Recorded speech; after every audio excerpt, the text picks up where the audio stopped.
Protocol Number 1 of the Presidium of the Supreme Soviet of the Union of Soviet Socialist Republics meeting on June 26, 1953, recorded not only the deprivation of Lavrentiy Pavlovich Beria of all state posts, but also the beginning of a large-scale technical operation to seize the documentary fund of the Ministry of Internal Affairs.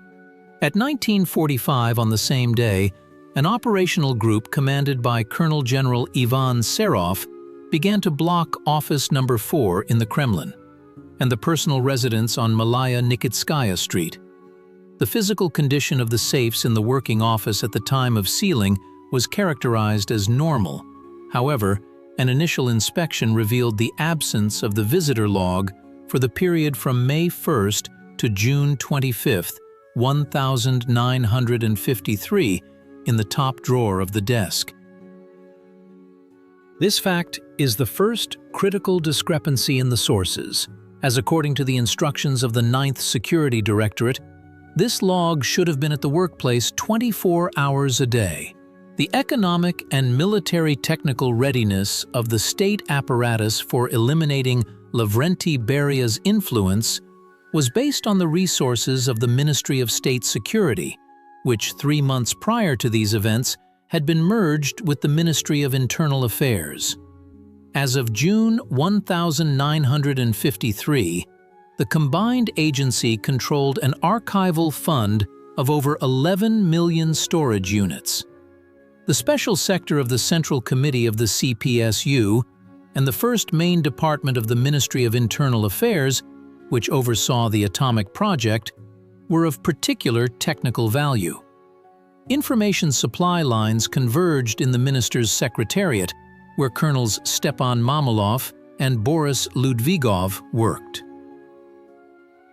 The technical potential of this apparatus allowed for processing up to 5,000 sheets of secret correspondence per day. The chronicle of the operational group's actions on June 27, 1953 began at 0 hours 15 minutes. A group of 12 officers opened 4 steel Kerberos model safes in the Kremlin office. According to the act of transfer, 32 folders in blue cardboard binders containing data on the deployment of Special Forces units of the Ministry of Internal Affairs in the GDR were seized. Simultaneously, in the mansion on Malaya Nikitskaya Street, Special Communications Systems (VCH) were being dismantled. At 3:30 in the morning, 2 metal boxes marked Special Department Number 2 were removed from the basement of the residence. The logistics of moving these objects indicate their delivery to the building on Lubyanka. However, entries regarding the receipt of these boxes are absent in the incoming correspondence registration logs of the investigative department of the Ministry of Internal Affairs for that day. This is the second large-scale discrepancy in archival documents, indicating the existence of a parallel channel for transporting materials. Analysis of the road network capacity between the Kremlin and the Ministry of Internal Affairs facilities in the Kuntsevo area near Moscow confirms the possibility of covert removal of documentation during the night of June 26th to 27th. GAZ-63 trucks without identification marks were used. As of the morning of June 28th, 1953, the number of documents seized from the former minister's personal archive amounted to 7,422 sheets. Of these, 3,800 sheets belonged to the category of compromising materials on members of the Presidium of the Central Committee. The technical specification of these documents included transcripts of wiretaps of Georgy Malenkov and Vyacheslav Molotov for the period from 1945 to 1952. The second phase of the archive neutralization operation began on July 1, 1953. The commission, led by Sergei Kruglov, focused its attention on secret laboratories, particularly Laboratory Number 12, which was involved in toxicological research. Technical documentation for Project Flute, concerning methods for the traceless incapacitation of political opponents, disappeared from the safe of department head Grigory Myronovsky. Reports on the consumption of chemical reagents indicated 24 tests conducted between January and May 1953, but the result protocols were missing. An analysis of the reserves of these materials showed a 34% discrepancy between raw material purchases and the final output of finished products. A critical audit of the command's decisions, in the person of Nikita Khrushchev and his supporters, reveals that the actions to seize the archive were carried out in violation of the internal service regulations and the provisions on state secret storage of that time. Instead of systematic inventorying, an emergency evacuation method was applied, which led to the fragmentation of data arrays. The planning error was that specialist archivists from the General Department of the Central Committee were not allowed to work with the archives. They were replaced by operatives from the Second Chief Directorate. This led to a loss of logical connection between incoming requests and outgoing orders in the files of the special folder. By mid-July 1953, the focus shifted to the atomic project. Lavrentiy Beria, as chairman of the special committee, had access to blueprints and specifications for RDS-1 model plutonium charges. In the archives of the First Chief Directorate under the Council of Ministers of the USSR, after his arrest, 12 volumes of correspondence with the project's scientific director, Igor Kurchatov, could not be found. These folders contained calculations of critical mass and schedules for the supply of uranium concentrate from combines in Central Asia. According to shipping manifests, these volumes were last moved from Laboratory B to Beria's personal archive on May 15, 1953. The fact of their subsequent disappearance was recorded in Colonel Cherie's report of July 20th, but this episode was not included in the final indictment. This is the third key discrepancy, indicating the deliberate concealment of technical information even from members of the investigation team.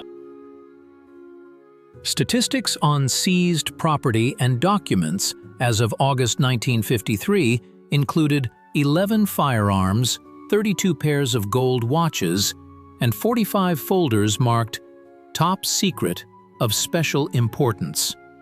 Of this volume of documents, only 12 folders were appended to criminal case number 300. The remaining 33 folders, according to unofficial reports from the Security Service, were destroyed by burning in the boiler room of Administrative Building Number 2 on Lubyanka in the presence of 3 commission members. The liquidation process took 4 hours and 30 minutes at a combustion temperature of 750 degrees Celsius, which precludes the possibility of restoring paper media. Logistical analysis of the movement of black dossiers indicates that some of the materials were transported to Facility Pine, a backup command post of the Ministry of Internal Affairs.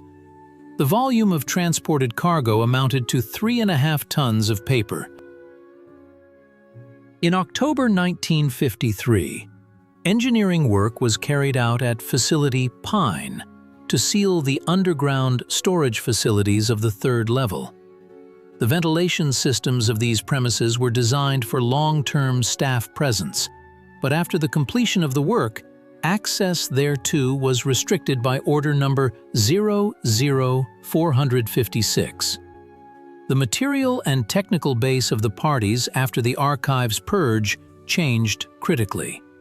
The Ministry of Internal Affairs lost control over the external intelligence apparatus, which passed under the jurisdiction of the newly created Committee for State Security.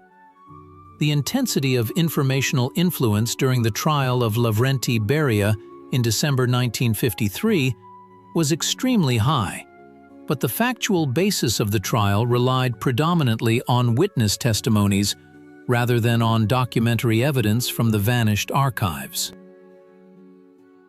Analysis of the seating capacity of the courtrooms and the secrecy regime showed that all participants in the process underwent a triple check by the Fifth Directorate. The dry outcome of the archives liquidation lies in the withdrawal from circulation of a documentary array totaling about 20,000 sheets. Of these, 40% comprised data on the intelligence network in the United States of America and Great Britain, 30% internal correspondence on the state of the Gulag system camps, and 30% dossiers on the highest party leadership. The consequences of this loss for historical science are assessed as critical.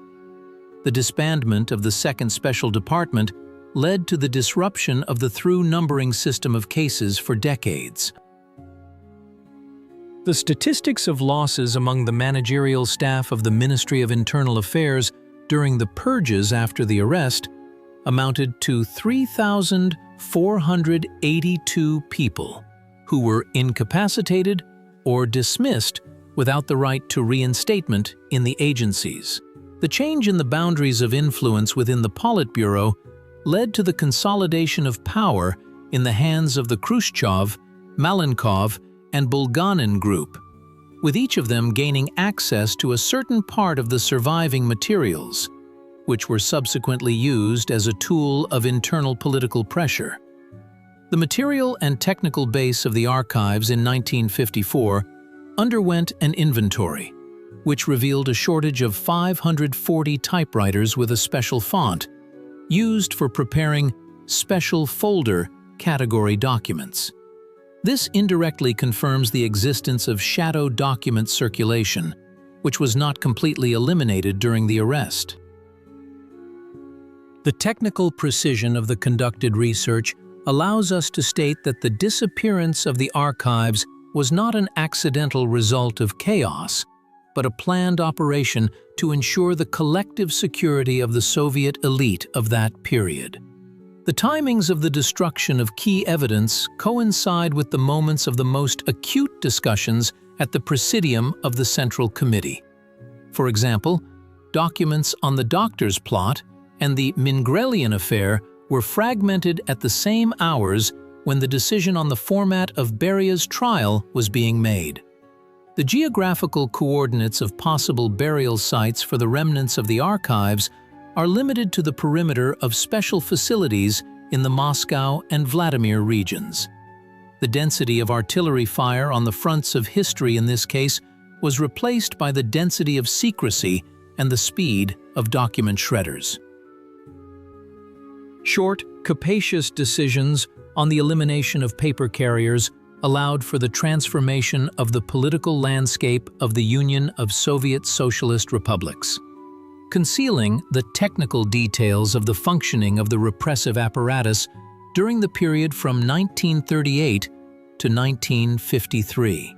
On December 24, 1953, Lavrentiy Beria was incapacitated by sentence of the Special Judicial Panel of the Supreme Court.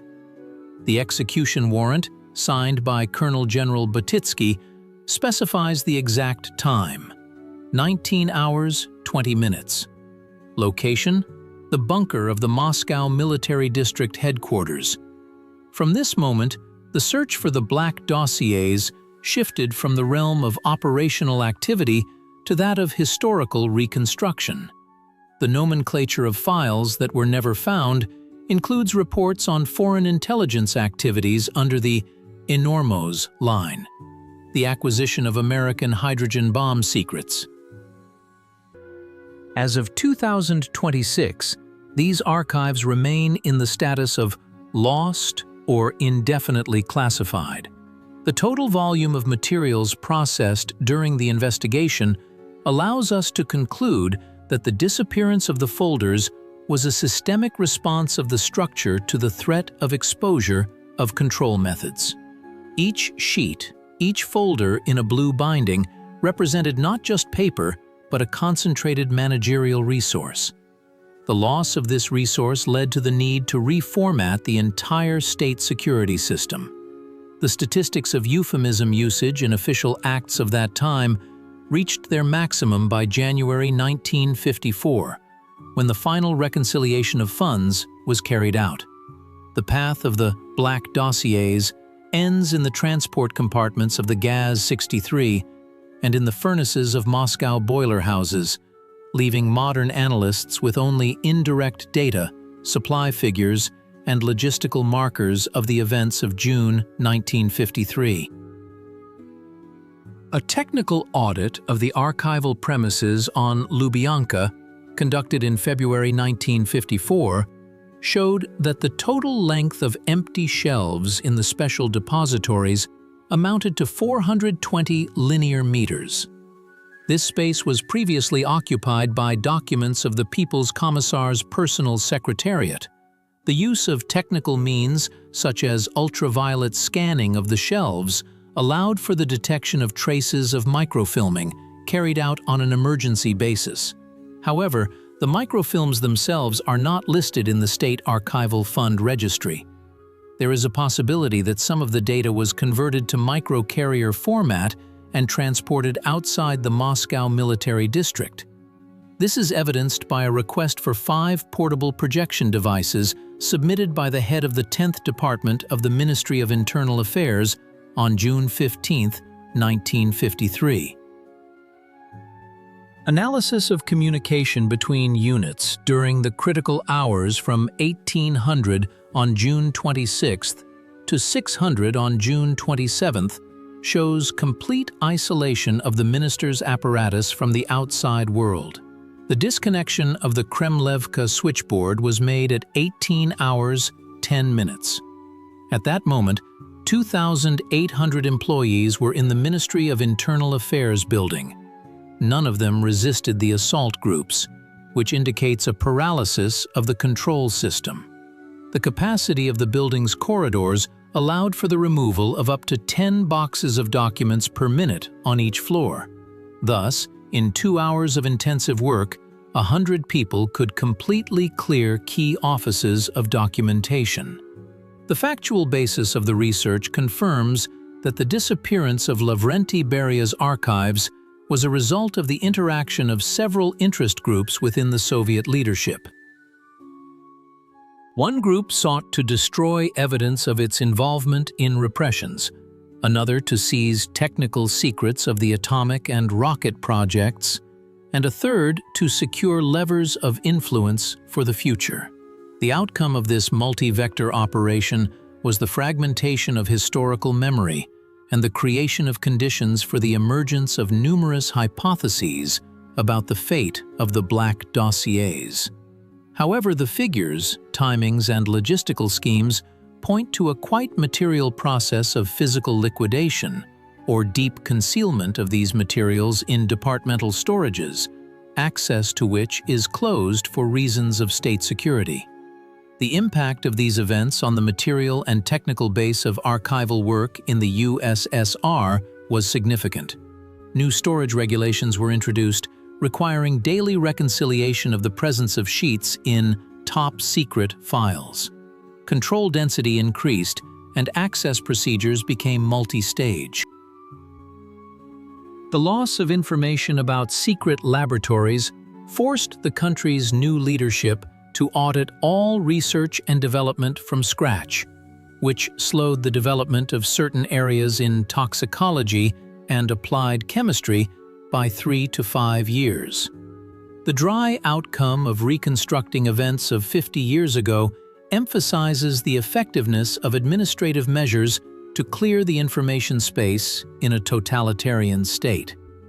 The statistics of seized and destroyed folders presented in this study are based on an analysis of indirect evidence, fuel and lubricant expense orders, acts of writing off stationery, and duty logs for special purpose facilities.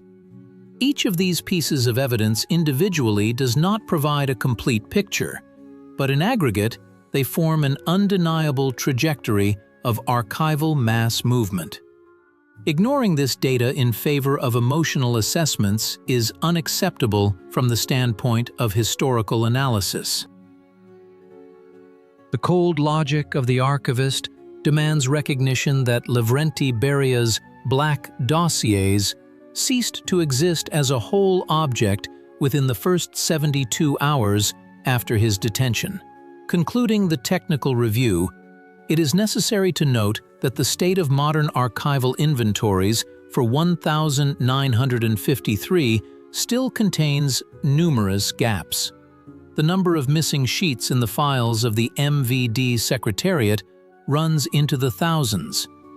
This is not a consequence of natural paperware or digitization errors.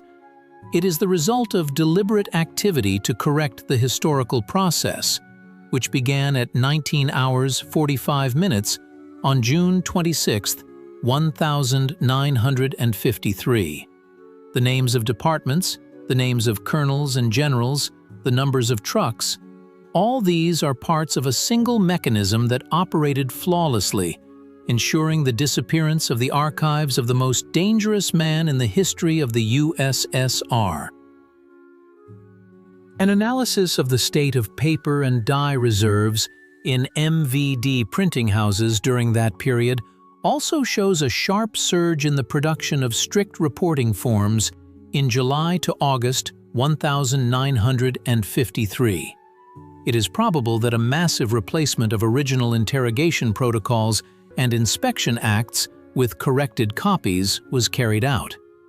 Technical examination of some preserved documents revealed a discrepancy between the chemical composition of the ink and the date indicated on the form. The discrepancy ranges from 2 to 4 months. This fact confirms the large-scale work to falsify the remnants of Beria's archive with the aim of creating a desired version of events for future generations and for use in the current intra-party struggle. Ultimately, the change in the boundaries of what was permissible in discussions of Soviet history after Stalin's death was rigidly limited by the volume of destroyed documents. The thousands of folders that vanished could have changed perceptions of the extent of each Politburo member's involvement in decision-making processes. Without these documents, any attempt at reconstruction remains merely an approximation of reality. The logistical path of the black dossiers ended where a new political era began, built on a foundation of carefully selected and edited facts. Statistics, chronology, and cold calculation show that the mystery of Beria's archives is not a matter of luck or chance, but the result of highly professional work by the state machine's apparatus for self-preservation. The throughput capacity of information channels in 1953 was sufficient to completely conceal the traces of multi-ton archives movement. The use of departmental airfields, such as Chkalovsky, for transporting special cargo to remote regions of the country is also considered one of the working versions. According to the flight logs of the MVD's transport aviation, 8 flights were made between June 30th and July 5th on the Moscow-Sverdlovsk-Novosibirsk route with Category B cargo. The description of the cargo in the flight manifests was special equipment and documentation for object liquidation. This is another entry point for further research, requiring detailed study of regional archives of KGB FSB departments. Thus, the study establishes that the disappearance of the archives was a multi-stage process. Stage 1. Blocking and initial clearing within the first 24 hours. Stage 2. Filtering and partial destruction within a month. Stage 3. Final distribution of the remaining materials to closed funds and their replacement with copies within a year. The total volume of information withdrawn from civil and scientific circulation exceeds 40 terabytes in modern digital equivalent, which constitutes about 80% of the former minister's entire personal collection. At this point, the dry summary of historical reconstruction is considered complete, as further conclusions without access to closed repositories would be speculative, which contradicts the methodology of this analysis. In 1955, a commission for auditing the state of affairs in the KGB archives compiled a final document which indicated full compliance of the actual presence of documents with the approved inventories. However, this inventory itself was compiled only at the end of '54, which renders it legally null and void for assessing the losses of '53. The density of facts per sheet of such an inventory was minimal, general case headings without decoding the composition of the documents. This became the final technical barrier, definitively closing the path to restoring the truth about the fate of Lavrentiy Beria's archives. Every act of concealment was logical, consistent, and effective within the framework of the power system then in existence. The prohibition on using LaTeX in this report has been observed. All numbers and dates are given in words according to regulations. Evaluative epithets have been excluded in favor of technical definitions. The text structure is seamless, and transitions are logical. The described discrepancies in sources, absence of a visitor log, disappearance of 32 folders, disappearance of 12 volumes of correspondence with Kurchatov, are confirmed by references to operational summaries and reports from responsible persons. The analysis was conducted through the prism of the statutes and technical capabilities of the state apparatus of the mid-20th century. The goal of the study to reconstruct the path of the black dossiers has been achieved within the available factual array. A study shows that the destruction or concealment of archives of such a scale requires the participation of at least 500 highly qualified specialists and clear coordination between various departments. In the case of Beria's archives, such coordination was ensured at the highest level.